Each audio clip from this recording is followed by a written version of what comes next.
Yo, what is up guys?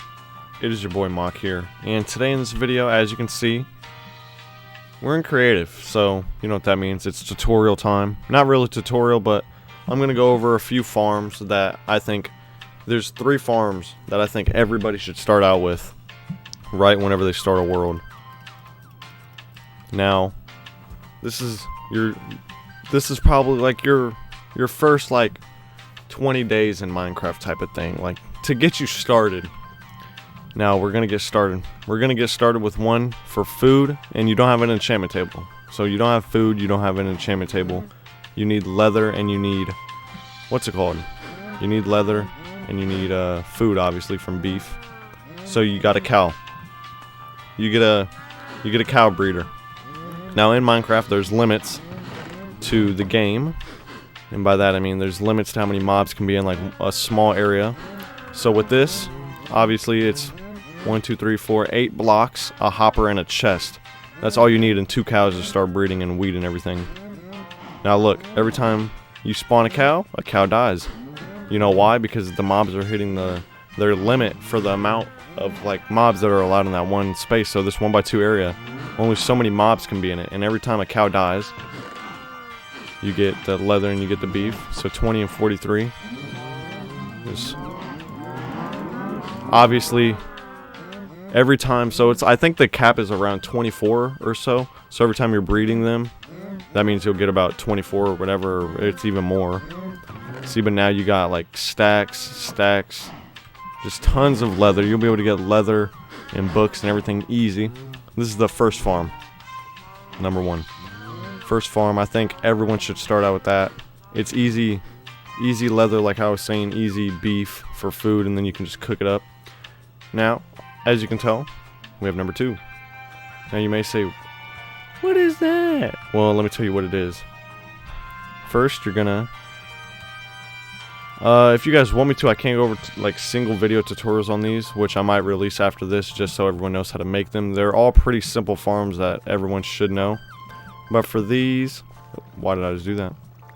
Okay, obviously you fill up this grid, or whatever you want to call it, this area, this land, with seeds. Now this can go either way. This can be any type of food, for the most part. This can be wheat, potatoes, carrots, everything, for the most part, that you can think about. It's going to go in here.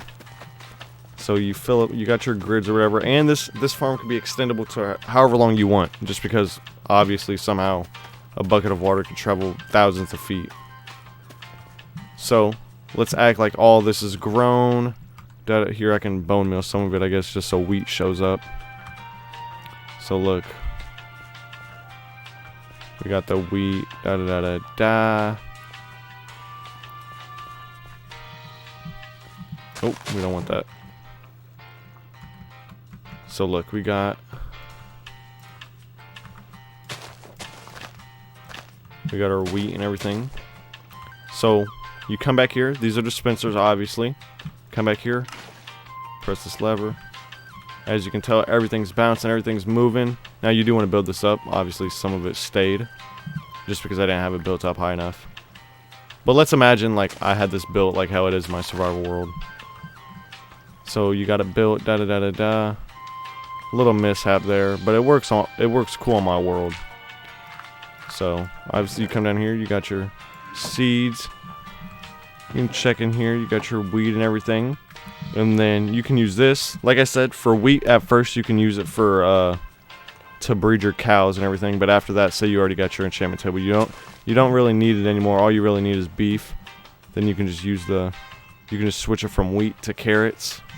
Or you can just like add on another side to where it's carrots. Like that's how I have it in my realm. I have wheat, and then I'm just waiting to get a little bit more materials and then building the other side for carrots.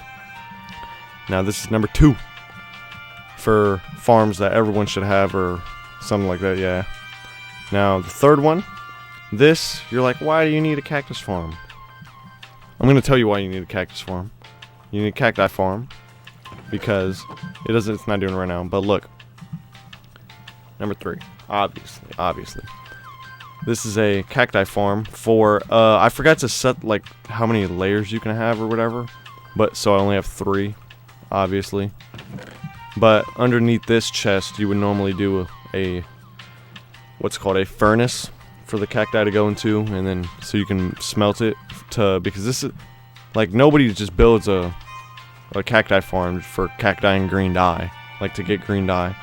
You use it because it's one of the most, you get the most experience from every time you smelt it. So every time you smelt it, you get 1 XP point, like just 1, which is a lot compared to everything else. But that 1 adds up. So you can have this AFK. This probably, I have about a 3 layer, and it probably produces around maybe like 3 stacks every hour or so, maybe. I don't really know. I haven't sat down and like counted the time. I could probably do it sometime. But you have the fence post right here. The cacti, look, you can't, oh wait, my bad. So you gotta, like, look, you can't place it. I'm clicking, look, on top of it. Yeah, see, it just destroyed over there. So it destroys, goes in here, goes in the center, and then normally you would have a furnace running down into it, and then running down the green dye after that.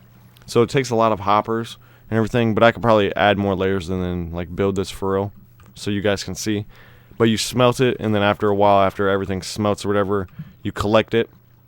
And because all the XP is stored in the furnace, so that means you can just let the furnace build up over time, fill up your chest or whatever if you want to collect it with like 3 stacks of cacti in it. Collect it, bam, you got your XP, you're good. Nothing bad happening, nothing bad happening. But that was number 3, that's the last one. I think these are the 3 basic, very, very basic starter farms. You could be first day ever playing Minecraft and build these, most likely. And that is all. They're all generally small. This one, I feel like, is the only one that could be big, like lengthwise. And then this one, you can build it up tall. And then that one's just small. But this is a very short video. Nothing but 8 minutes, just showing you guys some quick tips from... And these are all farms, by the way, I have in my world right now, my realm. I still use them late game. We're like day 180 or something into our Minecraft world. But all these are very good farms for late game too. Like even if you need XP, I know it's a little bit different later games whenever you have like monster spawners and everything, like zombie spawners, spider. I said skeleton twice.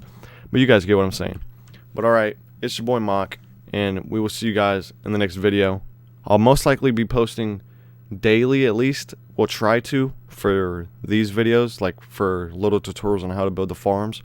But that's it for me. See you guys in the next video. Peace.